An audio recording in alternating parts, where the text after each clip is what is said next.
Hikmat dari timur, ketika filsafat lahir dari keheningan, jalan, dan tatanan. Ketika dunia barat masih bertanya, dari apa dunia ini tercipta? Timur bertanya, bagaimana kita hidup bersama dengan damai? Bagaimana kita menemukan keseimbangan dalam penderitaan? Dari tanah Tiongkok dan India lahirlah pemikir-pemikir besar. Mereka tak berteriak, tak mencari kekuasaan. Tapi kata-kata mereka hidup dalam diam, mengalir seperti sungai, dan tak pernah padam. Confucius, suara moral dari Tiongkok. Confucius atau Kongfuji hidup di abad ke-6 sebelum Masehi. Ia bukan pendeta, bukan raja, tapi ia adalah guru bagi ribuan tahun peradaban Tiongkok. Seorang pemimpin harus seperti bintang kutub, tetap di tempatnya dan rakyat akan mengelilinginya. Filsafatnya sederhana, tapi dalam. Keluarga adalah dasar negara, hormat adalah dasar tatanan. Dengan konsep Li, ritual, Ren, kemanusiaan, dan Xiao, bakti anak, Confucius membangun etika yang menekankan hubungan antar manusia. Baginya, solusi bukan revolusi, tapi pendidikan dan teladan. Ia percaya pemerintahan terbaik adalah ketika pemimpin menjadi panutan, bukan ancaman.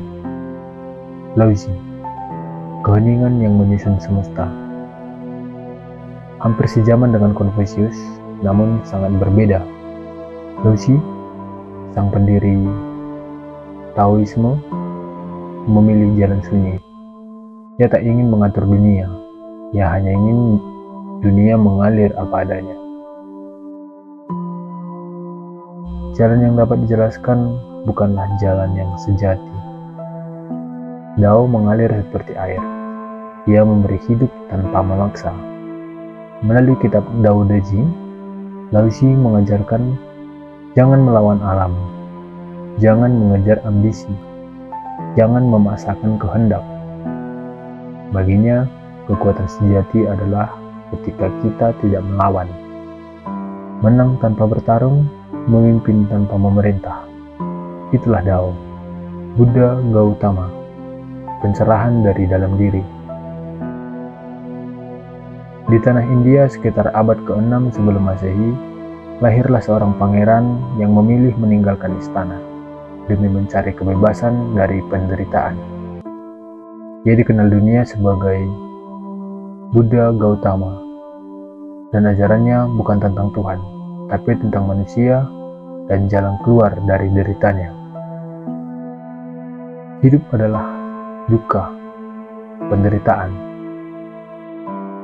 Penyebabnya adalah keinginan, dan ada jalan keluar, jalan tengah. Ia menemukan pencerahan bukan di kuil, bukan di kitab, tapi di dalam dirinya. Dengan 8 jalan benar, ia ajarkan disiplin diri, belas kasih, dan kesadaran, tanpa kekerasan, tanpa dogma. Seperti lilin yang padam tanpa angin, begitu pula jiwa yang telah mencapai nirwana. Sanagya, strategi dan filsafat politik India kuno. Sanagya atau Kautilya datang di abad ke-4 sebelum Masehi. Saat India berada dalam kekacauan politik, dia bukan hanya filsuf, tapi juga arsitek berdirinya kekaisaran Maurya. Melalui kitab Arthasastra, ia menulis tentang ekonomi, militer, diplomasi, kekuasaan. Bagi Chanakya, raja bukan makhluk suci. Ia harus cerdas, licik, dan adil. Ia bicara tentang realitas kekuasaan, mirip dengan Machiavelli, tapi 1000 tahun lebih dulu. Jika rakyat bahagia, raja selamat. Jika rakyat menderita, kerajaan hancur. Filsafatnya adalah campuran etika dan pragmatisme. Berpijak pada kepentingan negara, tapi bukan tanpa moral. Confucius, Laozi, Buddha, Chanakya, 4 suara dari timur, 4 jalan yang berbeda tapi menuju satu hal. Keseimbangan, ketenangan, kehidupan yang bermakna. Mereka tidak bertanya apa itu dunia, tapi bagaimana kita hidup di dalamnya. Mereka tidak datang membawa pedang, mereka membawa pemikiran, dan dari timur yang sunyi, mereka mengubah dunia selamanya.